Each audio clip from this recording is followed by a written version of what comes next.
오늘 함께 보실 하나님의 말씀은 출애굽기 18장 13절에서 26절까지의 말씀입니다. 출애굽기 18장 13절에서 26절까지의 말씀입니다. 우리 한 절씩 교독하도록 하겠습니다. 제가 먼저 읽겠습니다. 다음날 모세가 백성들을 재판하기 위해 자리에 앉았습니다. 백성들은 아침부터 저녁까지 모세 주위에 서 있었습니다.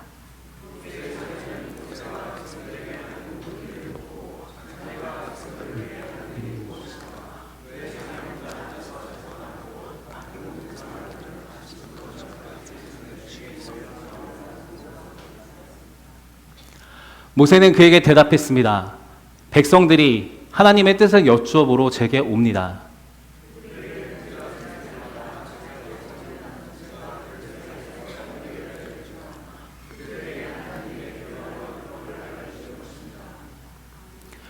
모세 장인은 모세에게 말했습니다. 자네가 하는 일이 좋아 보이지 않네.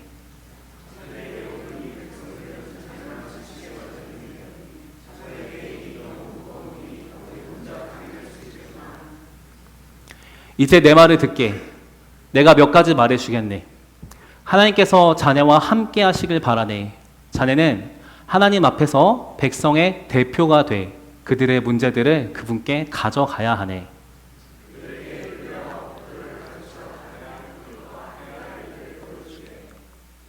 또 모든 백성들 가운데 능력 있는 사람들, 곧 하나님을 경외하고 믿을만하며 탐욕스럽지 않은 사람들을 뽑아 백성들 위에 1000부장, 100부장, 50부장, 10부장으로 세우고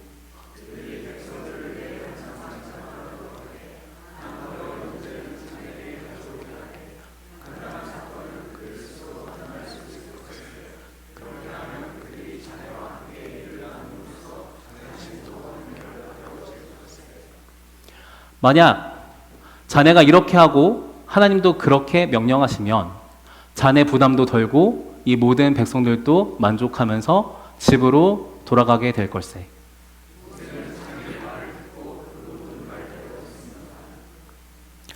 모세는 온 이스라엘 중에서 능력 있는 사람을 뽑아 백성의 지도자, 곧 1000부장, 100부장, 50부장, 10부장으로 세웠습니다. 함께 읽습니다.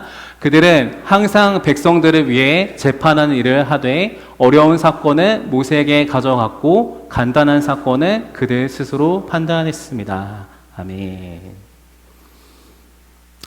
우리 성도님들 한 주간 평안하셨습니까? 예, 저는 지난주 휴가 기간에 켄터키 주에 남부 켄터키 주에 있는 이제 남침내 신학교를 방문하고 창세기에 나오는 방주를 실제 크기로 재현해 놓은 아크 인카운터라는 곳에 갔다 오고요. 그리고 창조박물관 크리에이션 뮤지엄에 다녀왔습니다. 그 중에서 제가 인상 깊었던 3가지가 있었습니다. 같이 좀 나누고자 하는데요. 먼저 왼쪽부터예요. 이제 남침내 신학교 총장님이 이제 진화론을 포함해서 하나님의 말씀을 왜곡하는 그 자유주의 신학으로부터 이제 복음의 메시지를 지키고자 학교를 개혁하였던 역사를 읽으면서 좀 감동을 받았습니다. 그리고 이제 저희 아들 하람이가 여기 서 있는데요. 이제 아크 인카운터 가서 이제 방주 모형 안에 들어가서 보았던 그 전도용 영상이 있었어요. 예수님 안 믿는 분들 전도하는 그 영상 참 은혜 받았고요. 마지막으로 이 창조박물관에서 하나님이 창조주십니다. 예수 그리스도 외에는 구원이 없습니다. 믿으세요. 하고 전하는 이제 그런 전시문들 보면서 은혜를 받았습니다. 근데 그 중에서도 가장 인상 깊었던 것은요. 이제 그 아까 말씀드린 방주 모형 안에 들어갔던 그 전도 영상의 일부였는데요. 이제 아다라는 이름을 가진 젊은 여성 기자가 자신의 취재팀과 함께 왔습니다. 그리고 이제 노아라는 이름을 가진 노년의 남성을 인터뷰하는 그 영상이었어요. 이제 영상에 나온 이 젊은 사람들이 성경의 진리에 대해서 굉장히 비판적이었습니다. 하나님 믿고 교회를 다니는 것은 그저 그냥 할아버지 할머니들 때나 했던 거죠. 하나님, 노아 홍수, 그런 이야기 다 신하고 허구 아닙니까? 요즘 시대 누가 지성이 있다면 누가 하나님을 성경 이야기를 믿나요? 이런 식의 다소 공격적인 질문들이 이어졌습니다.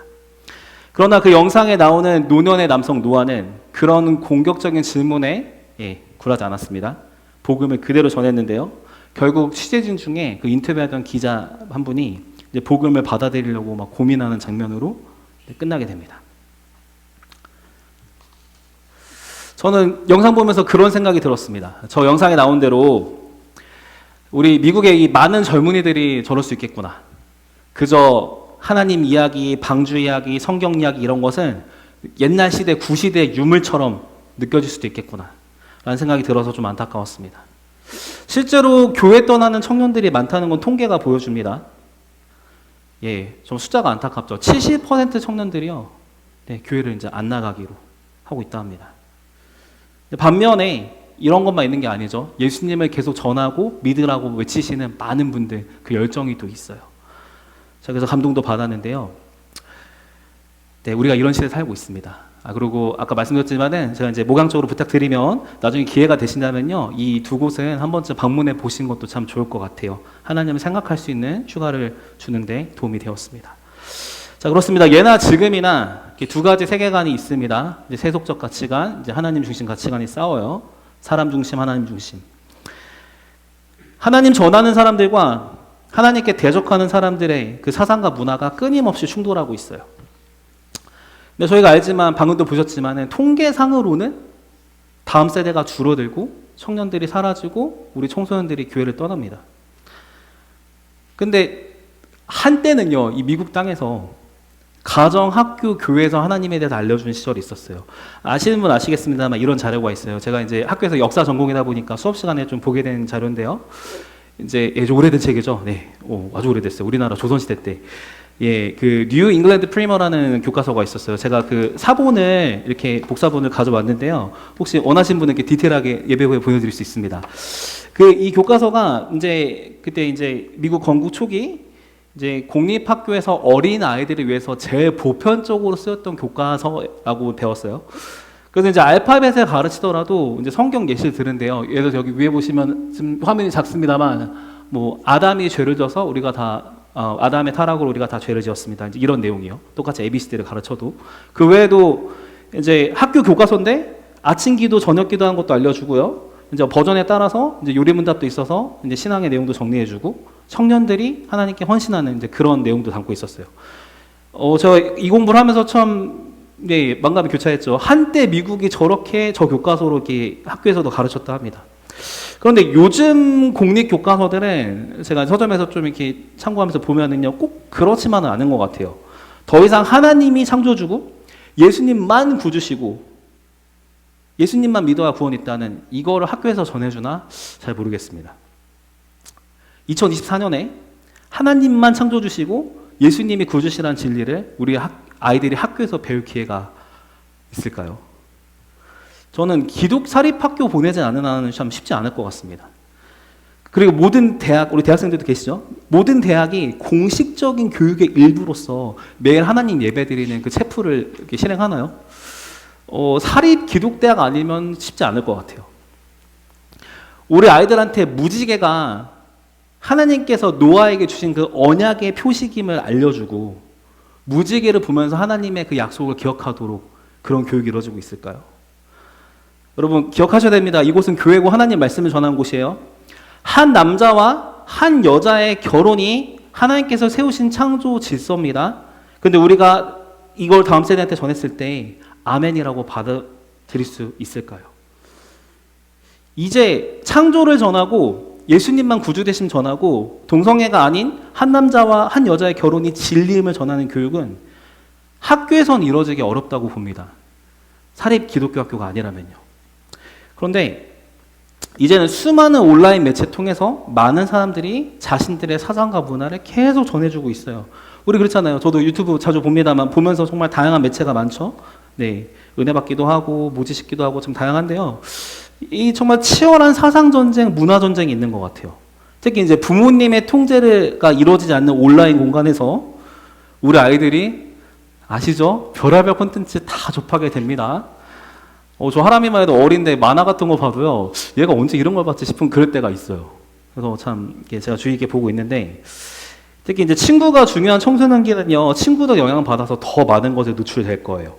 청년 되어서도 다양한 메시지 들으면서 혼란 옵니다. 어른들도 아시잖아요. 많은 유혹과 고민이 많아요. 그러니까 이런 거예요. 정리해보면은 세상에 하나님을 반대하는 사상과 문화들이 점점 많아지는 듯 합니다.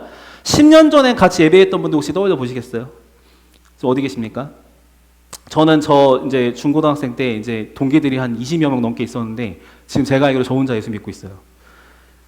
그러니까 세상에 많은 통계는 또 계속 기독교 교세 줄어가고 신학교 지원자가 없어서 미달된 신학교들, 문 닫는 신학교들 얘기도 들리고 성경 보지 않는 어른들이 늘어간다 하고 우리 다음 세대들에게 신앙 정수하는 거 만만치 않아요.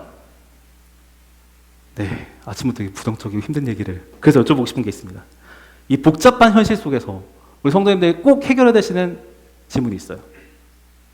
교회는 망하지 않고 계속 존재할 수 있을까요? 다시요. 교회는 망하지 않고 계속 존재할 수 있을까요?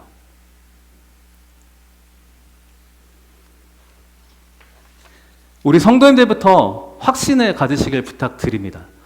저는 주님께서 다시 오실 때까지 교회는 절대 망하지 않는다고 믿습니다. 왜냐하면 교회의 머리가 예수 그리스도시기 때문입니다.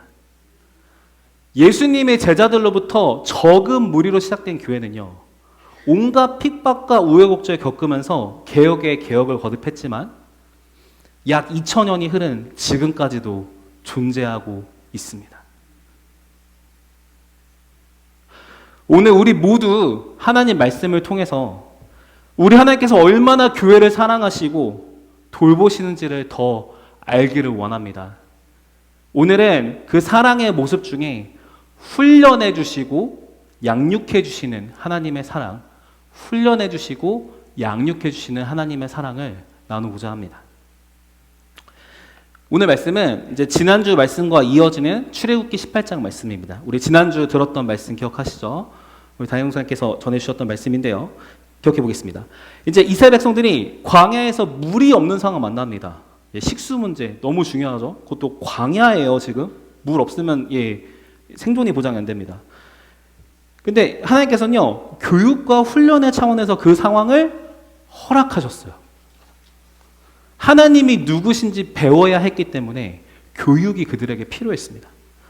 언제나 하나님을 신뢰하고 순종할 수 있는 믿음이 필요했기 때문에 그들에게 믿음의 훈련이 필요했습니다.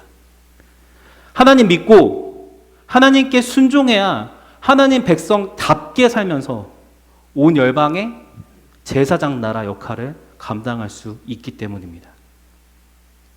그런데 아시죠? 마실 물이 없던 저 상황에서 이스라엘의 형편없는 믿음이 그대로 드러납니다. 근데 이분들이 아예 하나님 모르는 게 아니잖아요. 기억해 볼까요? 이집트에서 열장을 통해서 하나님이 누구신지 봤어요. 온몸으로 체험했어요. 그리고 홍해를 가르신 그 마른 땅 직접 걸어봤던 사람들이죠. 자기들 눈앞에서 그 죽음 그 자체였던 이집트 군대가 다가올 때 오히려 그들이 그 바다에서 수장당한 걸 눈으로 보고 하나님을 찬양했던 기록이 나옵니다. 그런데 그런 경험을 하고도 식수가 없어지는 걸 상황을 처하니까 하나님한테 구한 기록이 있나요? 아니요, 구하지 않아요. 비관적인 미래, 막 우리 망했어, 우리 죽었어, 막 그런 생각을 하면서 원망합니다. 심지어 성경이 증언하죠. 하나님이 계신지 안 계신지를 의심했다 나옵니다.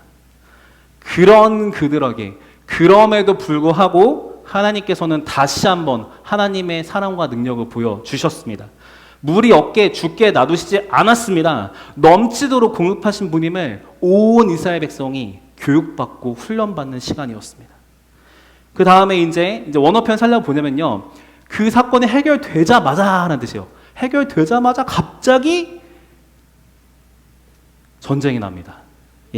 이 포악했던 아말렉이 쳐들어와요. 근데 이 아말렉의 공격을 이스라엘이 경험하잖아요. 이 상황을 허락하신 분이 하나님이세요. 기억하시죠? 이스라엘이 이 전쟁에서 다 죽도록 이런 상황을 허락하신 게 아니에요. 교육과 훈련 차원에서 하나님이 알려주고 싶은 게 있으셨습니다. 무엇이냐면 하나님을 의지할 때 반드시 이긴다는 신앙의 원리였습니다. 그래서 아시죠? 모세, 아론, 훌이 같이 기도할 때 이겼던 그 원리들. 근데 또 우리가 이런 생각 해봐요. 알겠고 참 은혜 좋고 좋은데 왜 하나님은 그냥 편안하게 우리 그냥 아무 일 없이 안 겪고 신앙생활하게 해주시지 굳이 왜 훈련하실까? 믿음의 성장 위해서 굳이 왜 이런 여러 상황들을 허락하시는 걸까? 예, 그 이유가 있습니다. 우리 출애굽기 7장 4절이나 12장 17절, 12장 41절 보시면요. 그러니까 출애굽기 안에서 이런 표현이 나오는데요. 제가 들려드릴게요. 내 군대 곧 내 백성 이스라엘 자손을, 한 가지 더요. 내가 너희 군대를, 또 끝으로 여호와의 모든 군대는. 지금 하나님이 이스라엘 백성들 뭐라 부르시죠?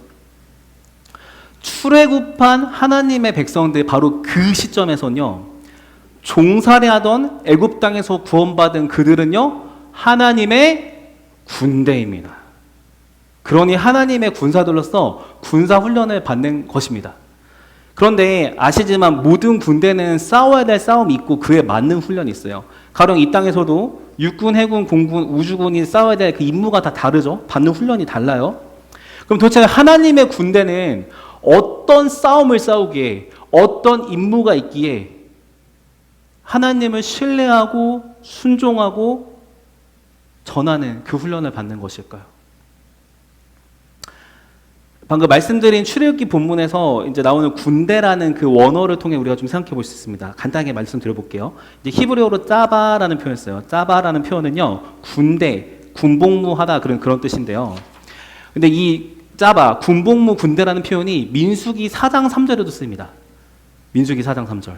무엇이냐면요, 레이지파 기억하시죠? 하나님 섬겼던 레이지파가 하나님 섬기는 일을 할 때 그 짜바가 써요. 그 일이. 그럼 정리해보면 뭡니까?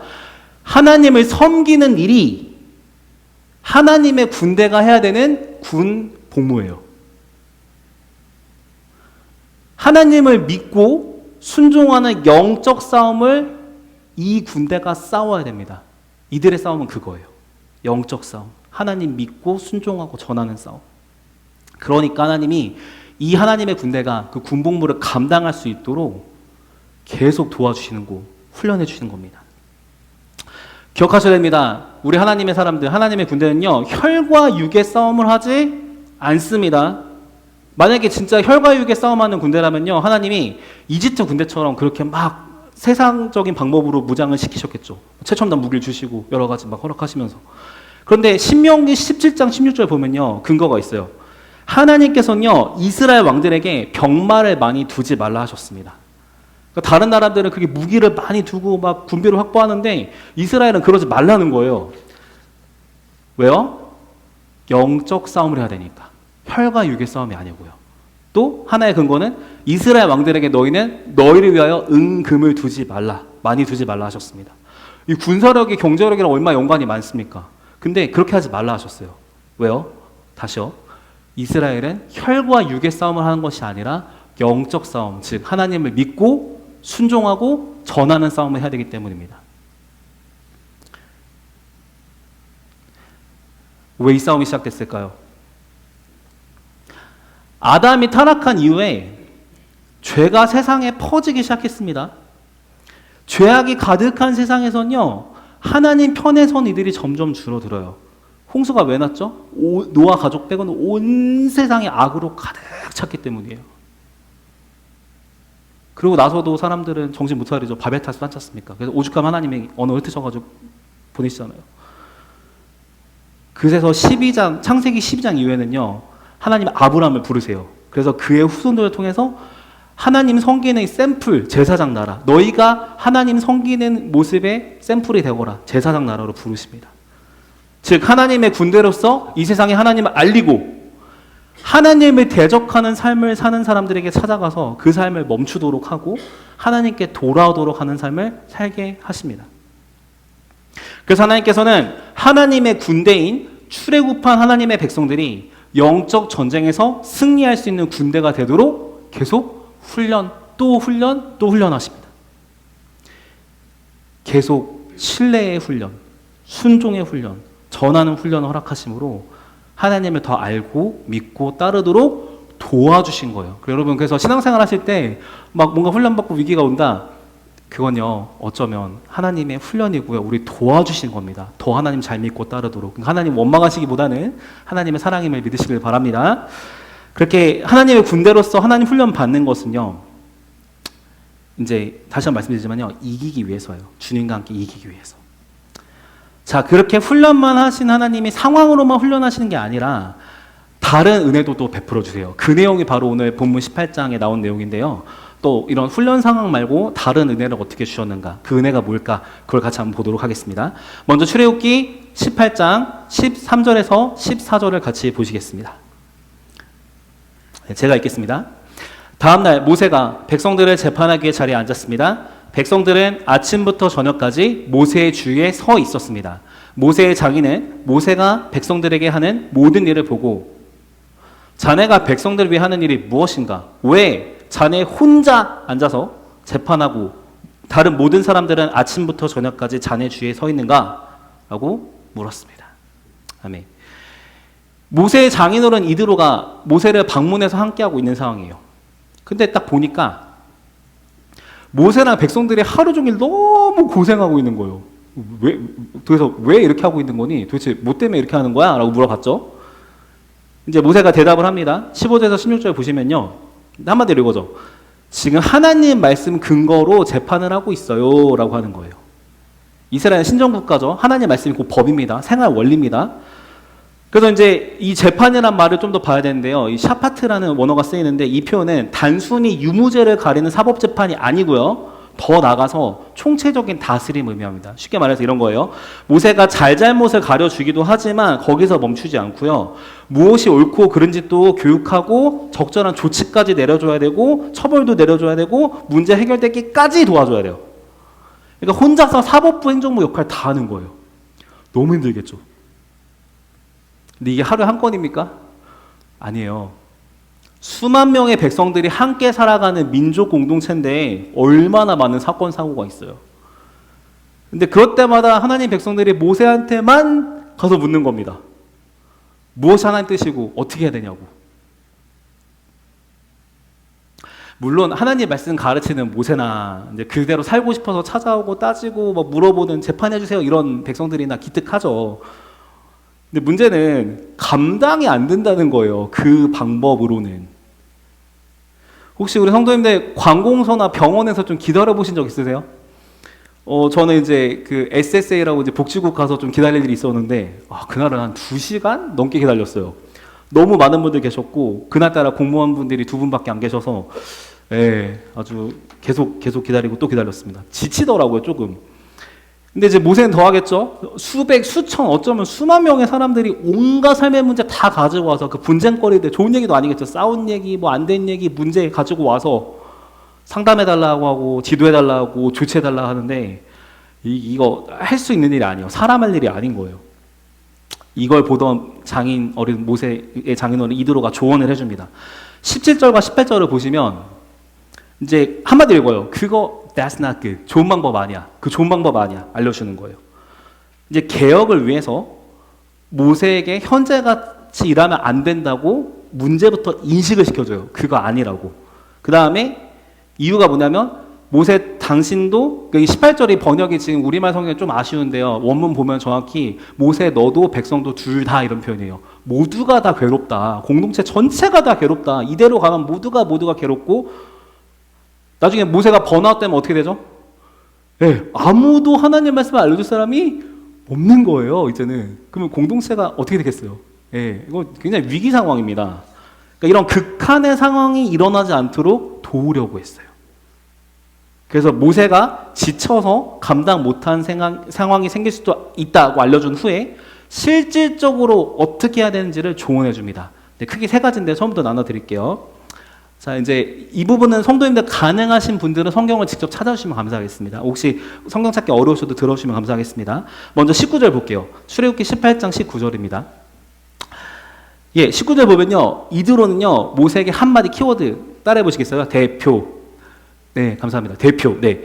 대표로서 하나님께 가야 된다고 조언을 합니다. 앞으로 백성들의 문제를 하나님께 가져간 일을 혼자만 다 하는 사람 되지 말고 백성들의 대표로서 하라는 조언입니다. 그러니까 공동체 안에서 모세가 어떤 역할을 해야 되는지를 정확히 알려준 것입니다. 이제 두 번째 조언입니다. 이거는 가르치라는 조언이었습니다. 가르치라. 20절에 나오는데요. 하나님의 말씀을 교육하는 사역, 다시요. 교육하는 사역의 필요성을 알려준 것입니다. 이 세상에 딱 한 사람만 하나님 말씀 이해하고 살면 어떻게 될까요? 네, 심각한 상황 벌어지겠죠. 중세시대 때 교회 기억하시죠? 그 1000년 동안 유지됐다 했지만은 망가졌는데요. 그 이유가 뭐냐면요. 성경을 못 읽고 모르게 해서입니다. 성경 읽으면 화형당했어요. 어떤 시대에 따라서. 예. 그러니까 무엇입니까? 이 백성들이 하나님의 말씀을 배우면 스스로 배웠던 말씀 생각해 보겠죠. 그 말씀 기억하면서 판단을 내릴 거예요. 최소한 무엇이 옳고 그른지는 알 수 있습니다. 예를 들어 볼게요. 우리 성도님들 뭐 교회에서 예를 들어서 예수님 외에는 다른 구원이 없습니다라고 들었다고 생각해 보세요. 근데 이걸 배우셨을 때 뭐 신학교 강의를 막 하시거나 이런 복잡한 내용 설명하고 이러기는 좀 부담이 될 수 있지만 최소한 예수님 꼭 믿어야 되는구나, 다른 신 믿고 이런 거 아니구나 이렇게 알고 계실 거예요. 그에 따라 판단하실 거고요. 이런 것처럼 이드로는 혼자 알고 있는 데서 그치지 말라고 조언합니다. 모두가 하나님 말씀 기억하고 무엇이 옳고 그른지 알 수 있도록 마땅히 살아야 될 삶을 살 수 있도록 가르치라고 알려준 것입니다. 세 번째 조언. 이 부분이 아주 오늘 획기적인 조언이에요. 정말 중요한 핵심. 세 번째 말씀인데요. 21절에 나옵니다. 세 번째 조언. 이 부분은 혹시 가능한 성도님들 같이 읽어보시면 감사하겠습니다. 우리 같이 읽겠습니다. 시작. 또 모든 백성들 가운데 능력 있는 사람들 곧 하나님을 경외하고 믿을만 하며 탐욕스럽지 않은 사람들을 뽑아 백성들 위에 1000부장, 100부장, 50부장, 10부장으로 세우고. 아멘. 함께 일할 사람들을 세우란 뜻입니다. 이제 혼자서만 하나님 말씀으로 지도하고 다스리는 그 무거운 짐을 지지 말고 짐을 다른 동역자들과 나누라는 거예요.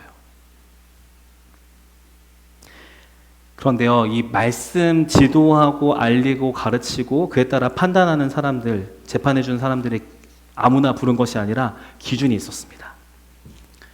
하나님을 사랑하는 마음으로 두려워할 줄 아는 사람들, 진실에서 믿을 수 있는 사람들, 부당한 이익을 얻고자 하지 않는 사람들 중에서 세우라고 그랬어요. 왜 그럴까요? 하나님을 일단 전하려면 믿어야 될 거 아니에요. 자기부터 하나님 믿어야 전할 수 있잖아요. 그리고 하나님 말씀 가르치고 전하는 사람이 진실해야지 믿을 수 있겠죠. 또 부당한 이익, 그것 때문에 뇌물 받고서 하나님 말씀 이게 맞는데 뇌물 받았으니까 이렇게 해야지, 이러면 안 되잖아요. 그래서 그런 사람들 세우라고 기준을 세워줬습니다. 여기서 이제 중요한 표현이 부장이라고 한국에 나오잖아요. 1000부장, 100부장 이렇게 블라블라 부장 나오는데 그 부장이 뭐냐면요. 이제 히브리 말로 사르란 표현인데 군대 장관 고관을 말해요. 다시요. 군대 장관, 장교 같은 거예요. 고관, 군대 장관. 그래서 실제 이들이 평상시에는 재판을 하고요. 행정을 담당합니다. 근데 전쟁이 난다. 그럼 이제 군사적 지도자로서 백성들이 이끌어줘요.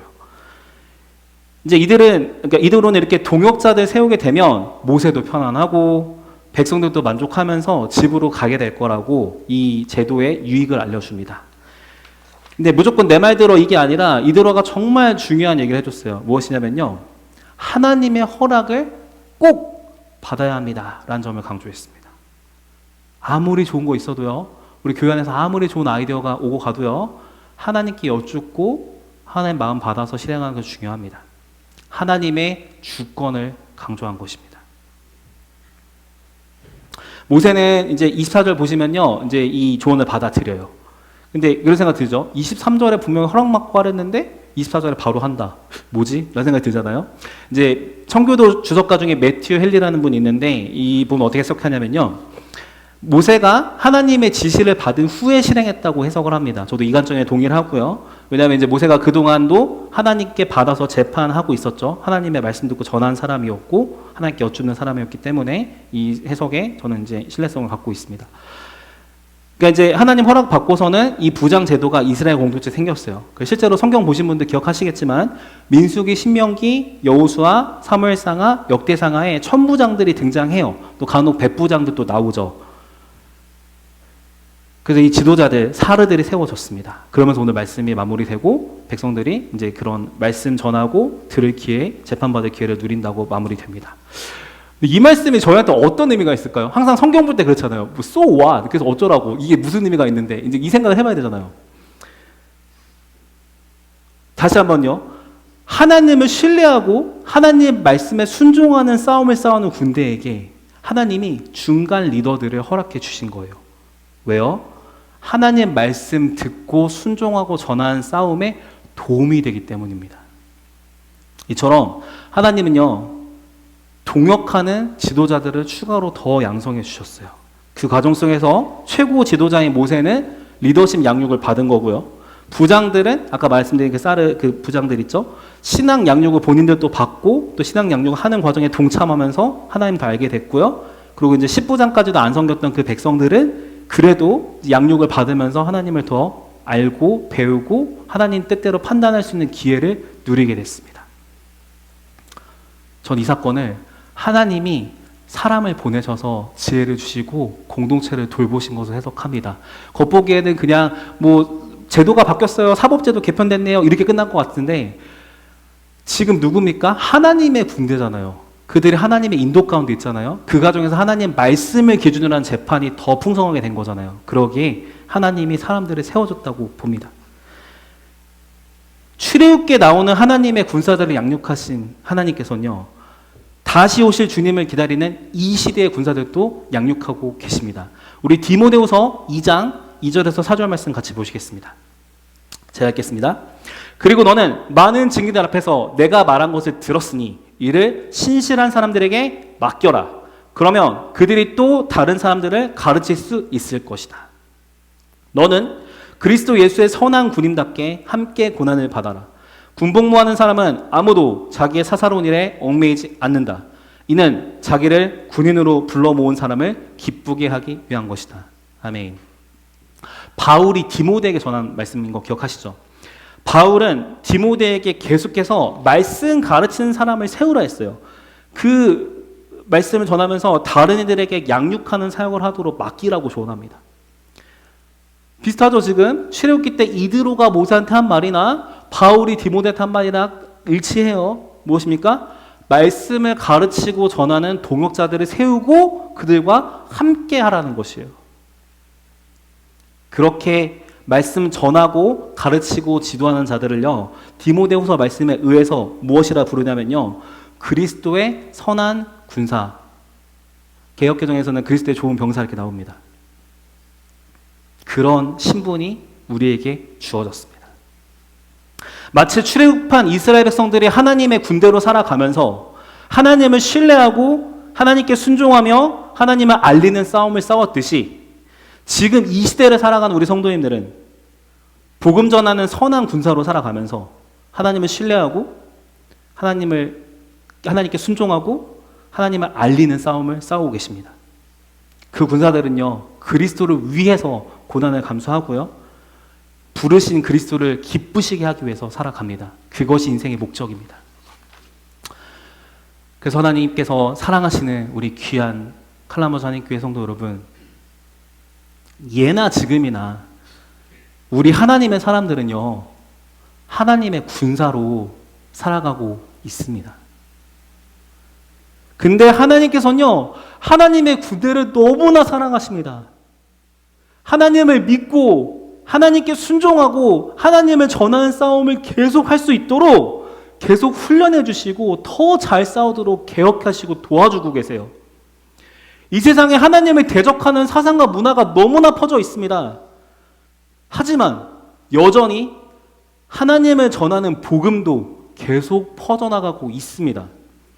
복음을 전하는 분들이 더 소수인 것 같아 보이지만 그분들을 양육하시는, 즉 우리를 양육하시는 분이 누구시냐면요, 전능하시고 사랑 많으신 우리 하나님이십니다. 그래서 하나님께서는 오늘 바로 이 순간에도 우리 모두가 복음의 군사답게 살아가도록 우리를 양육하기를 원하십니다. 우리가 말씀과 기도로 양육받을 수 있는 기회를 주셨습니다. 최소한 우리 이렇게 온라인으로나 이곳에서 예배 드리고 계시잖아요.